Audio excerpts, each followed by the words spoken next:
Quem controlava secretamente o mundo? Seria Elon Musk, Zuckerberg, Rothschild, Oprah. Por anos, especulou-se sobre um governo secreto de políticos, magnatas e celebridades que moldam a história. Deixe-me perguntar algo. Por que não sabemos nada concreto sobre a nova ordem mundial ou os Illuminati? Hoje, mergulhamos na toca do coelho da história e segredos dos Illuminati. Ou é tudo pura ficção, são altamente secretos, têm conhecimento que guardam para si, operam clandestinamente e praticam rituais antigos e misteriosos.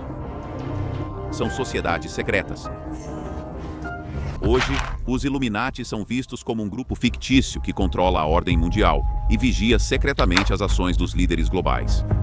Esse grupo é alvo de debates fantasiosos, cenários hipotéticos, memes e reportagens sensacionalistas de certos veículos de notícias.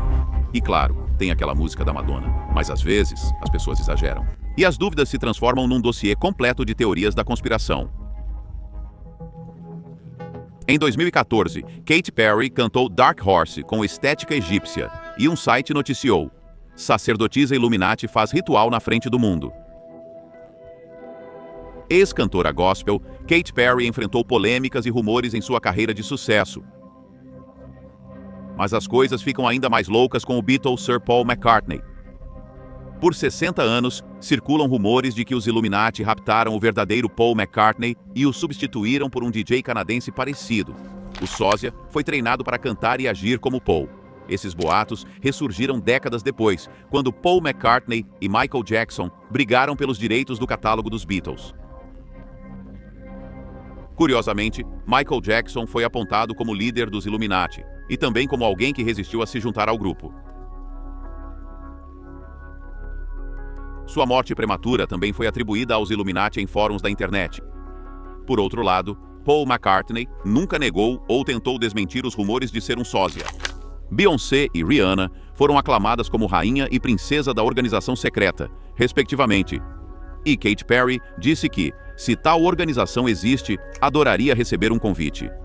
É curioso que o ex-marido dela, Russell Brand, seja um dos famosos que espalham teorias polêmicas similares na internet e mídia. E a música não é a única indústria vista como base principal dos Illuminati. Bilionários como Gates, Bezos, Musk, Kraft e os Koch são frequentemente ligados à nova ordem mundial, supostamente criada pelos Illuminati. Claro, políticos como Biden, Obama, Modi, Merkel e Blair foram acusados por teóricos de fazerem parte dessa sociedade secreta. Mas, de novo, são só rumores. Não há provas concretas de que essas pessoas trabalhem juntas numa organização que quer controlar o mundo todo, como marionetes. Ou será que querem que acreditemos nisso? Todas as probabilidades levam à conclusão de que se os Illuminati fossem realmente uma organização, não importa o quão bons fossem em guardar segredos, seu disfarce já deve ter sido descoberto nesta era de informações em que vivemos. Além disso, ninguém mais guarda segredos hoje em dia.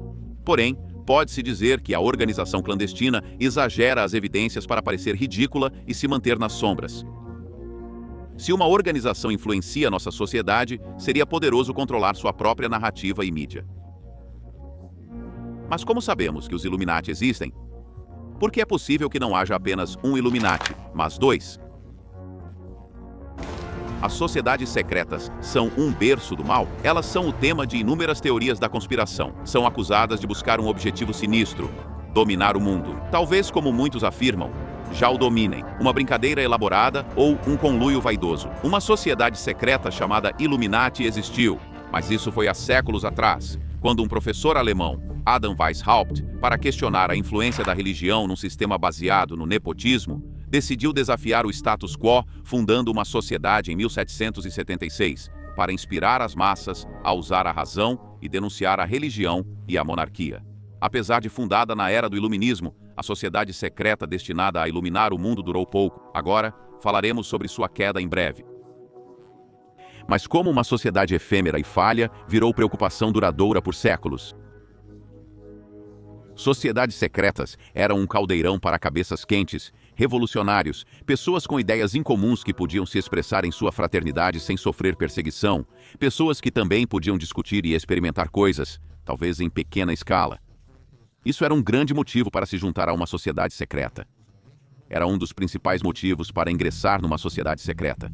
A organização manteve presença na cultura popular desde sua criação no século XVIII, mas os anos 60 foram decisivos para a organização secreta se tornar a paranoia dominante como a conhecemos hoje. A década de contracultura, viagens psicodélicas e amor livre viu jovens se rebelando contra o sistema. Tal movimento exigia uma figura antagônica para direcionar frustrações, e um folheto chamado Princípio e a Discórdia oferecia isso, uma silhueta para gritar. O folheto foi impresso numa máquina Xerox por Carrie Thornley, sob o pseudônimo Hochizen, que dizia ser o sumo sacerdote de uma nova religião chamada Discordianismo, dedicada à deusa grega do caos, Eris. Ficaram intrigados com a capacidade da mente de imaginar grandes conspirações, explicando o fascínio pelos Illuminati. Incentivaram seguidores do discordianismo a causar desobediência civil com piadas e trotes, espalhando desinformação. Mandaram cartas falsas para jornais, TV, revistas e até Playboy, promovendo teorias da conspiração e eventos clandestinos inventados. Essas pessoas desafiaram os fatos sobre a ascensão de Hitler, as causas e efeitos da Guerra Fria, a morte súbita de um presidente, eleições mundiais e o pouso lunar, que virou uma grande teoria da conspiração do chapéu de alumínio.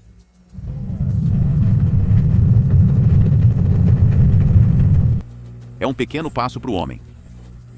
Um salto gigante para a humanidade.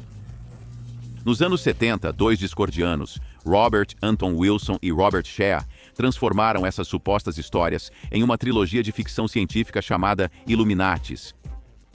Os livros ainda têm fãs fiéis e também tornaram essa nova versão dos Illuminati mais popular e conhecida. H.P. Lovecraft disse: "Nenhuma história estranha causa terror sem ser criada com o cuidado e verossimilhança de uma farsa real." Imagine se os discordianos fizeram essa brincadeira elaborada só por diversão e venderam ficção. Se for o caso, então bravo. Ou foi um grande disfarce para salvar a sociedade secreta de ser exposta e impedida? Quer dizer, quem realmente sabe? A nova ordem mundial. Seria possível que os Illuminati sejam uma distração e a real nova ordem mundial se beneficie disso? Em 29 de maio de 1954, o príncipe Bernhard Lief Biesterfeld convidou líderes mundiais e figuras do primeiro mundo para o Hotel de Bilderberg, na Holanda. Esta foi a fundação do Grupo Bilderberg. O comitê diretor convida de 120 a 150 pessoas para um encontro anual. Na superfície, o grupo alega transparência e publica uma lista dos temas a serem discutidos no encontro, que inclui questões amplas como preocupações macroeconômicas, cibersegurança, disputas geopolíticas, organizações que causam violência em nome da liberdade ou expressão religiosa, e quem ganharia o Super Bowl. Talvez não o Super Bowl. Seus fundadores, incluindo o político exilado Joseph Hedinger, o ex-premier belga Paul Van Zuylen e Paul Rikens, ex-chefe da Unilever, preocupavam-se com o sentimento anti-americano na Europa pós-guerra. Enquanto isso, viviam um boom de consumo e controlavam o destino da Europa em recuperação através do Plano Marshall. Apesar da alegada transparência, não há atas das reuniões e os resultados das discussões nunca são divulgados publicamente. Acusaram-nos de impor tanto o fascismo pan-global quanto o comunismo totalitário. Dennis Healey, ex-líder do Partido Trabalhista Britânico, integrou o comitê diretor do Grupo Bilderberg por mais de 30 anos e não negou que a ideia de um governo mundial tenha sido uma pauta do grupo. Quando perguntado pelo jornalista John Ronson em 2001, ele disse: "Nós do Bilderberg sentimos que não podíamos continuar lutando por nada, matando pessoas e deixando milhões sem teto. Então achamos que uma comunidade global única seria algo bom." Curiosamente, muitos convidados regulares do grupo Bilderberg também foram acusados de pertencer aos Illuminati, como George Soros, Henry Kissinger, Helmut Kohl, Bill Clinton e Bill Gates. Será que os Illuminati e o grupo Bilderberg são a mesma coisa? Ou os Illuminati são apenas uma distração? O historiador Arthur David Aronovitch, porém, vê o grupo Bilderberg como um clube de jantar ultra-elite. Por exemplo, a família Goldman Sachs, rica e influente na economia americana, também vem da Baviera, berço dos Illuminati há 3 séculos. O mesmo foi especulado sobre o gênio dos fundos George Soros, a família Pritzker, a família Fisher e a Strauss Company. O olho que tudo vê. Em 1800, as eleições foram abaladas quando o presidente John Adams acusou Thomas Jefferson de ser membro dos Illuminati. 2 anos depois, George Washington escreveu uma carta afirmando que a ameaça dos Illuminati havia sido evitada. Curiosamente, Washington era um maçom conhecido, e como a infiltração dos Illuminati da Baviera na maçonaria europeia no século XVIII era bem conhecida, as tentativas de Washington de negar a presença de uma sociedade secreta europeia extinta acabaram promovendo pânico e paranoia involuntariamente. Pregadores na Nova Inglaterra alertaram sobre planos para abolir o cristianismo em favor da impiedade e depravação. Outro fator em jogo era que os americanos acreditavam que os Illuminati estavam por trás da Revolução Francesa e o terror que seguiu, suspeitando que os Illuminati pudessem fazer algo similar deste lado do Atlântico. Mas, apesar do clima de medo, Thomas Jefferson venceu John Adams e se tornou o terceiro presidente dos Estados Unidos. Em 1828, surgiu um partido antimaçônico com o único objetivo de erradicar os maçons do ZEWA. Embora muitos dos fundadores do ZEWA fossem maçons, e exista uma forte teoria de que o olho flutuante no dólar e o grande selo, o olho da providência sobre uma pirâmide, venham da maçonaria, os maçons se tornaram e permaneceram um foco de paranoia entre os americanos. O olho também foi associado aos Illuminati, porém, ignora-se que o olho onisciente era também um símbolo cristão, visto na arte religiosa do Renascimento. Por exemplo, na Ceia de Pontormo em Amias e outras obras, o olho representava o Deus cristão. A pirâmide ligava-se ao motivo da Santíssima Trindade, Pai, Filho e Espírito Santo. O olho isolado também foi visto em relevos egípcios, como o olho de Horus.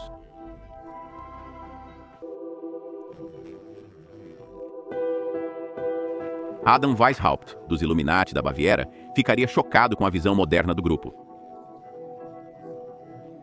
Weishaupt, de família judia convertida, cresceu com o tio após ficar órfão jovem.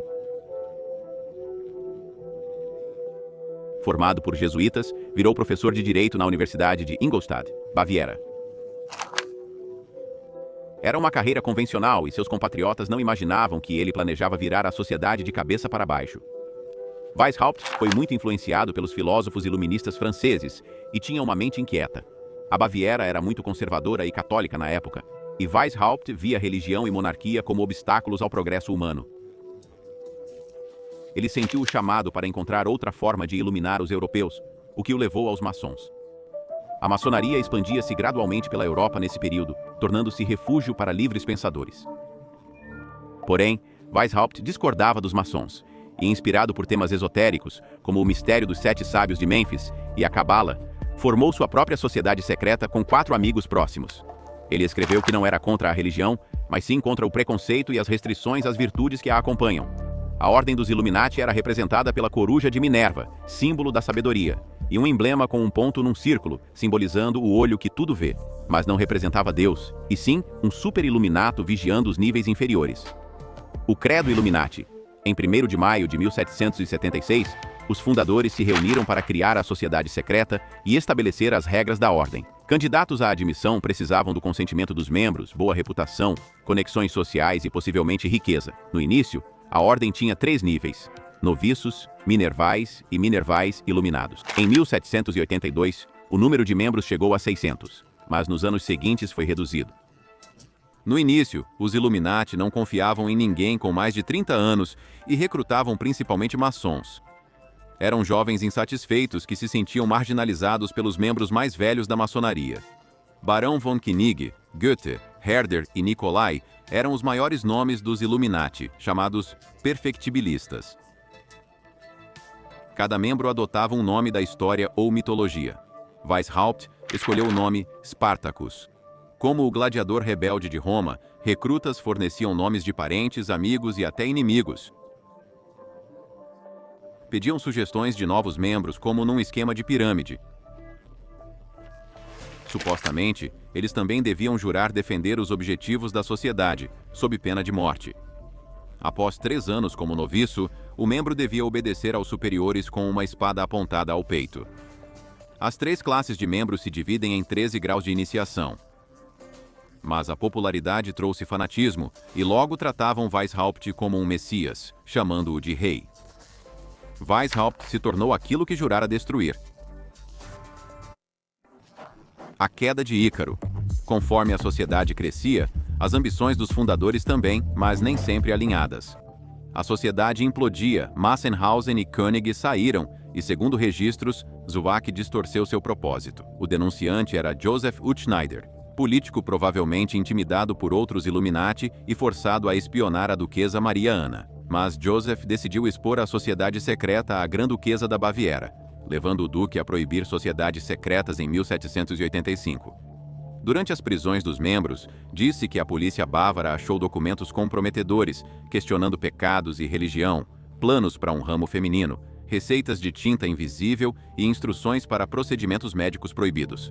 As provas serviram de base para acusar a ordem de conspirar contra a religião e o Estado. Em agosto de 1787, o duque eleitor emitiu um terceiro decreto confirmando a proibição e impondo pena de morte aos membros. A evidência condenatória foi achada na casa de Franz Xavier von Zwack, com documentos sobre o plano dos Illuminati de dominar o mundo. Agora, quão verdadeira é essa história? Bem, seu palpite é tão bom quanto o de qualquer um. Weishaupt perdeu seu cargo na Universidade de Ingolstadt e foi banido. Weishaupt fugiu para a Saxônia, viveu em Gotha e escreveu sobre os Illuminati enquanto lecionava na Universidade de Göttingen. A Baviera declarou os Illuminati desmantelados, mas muitos autores argumentam que a sociedade nunca se extinguiu, ela só escolheu se esconder melhor. Um século depois, Theodor Heuss e Leopold Engel tentaram reviver a sociedade, renomeando-a Liga Mundial dos Illuminati. Mas, novamente, conflitos internos impediram que essa versão atingisse seu potencial. Obrigado por assistir. Se gostou, curta, compartilhe e inscreva-se para ver mais vídeos sobre a história humana.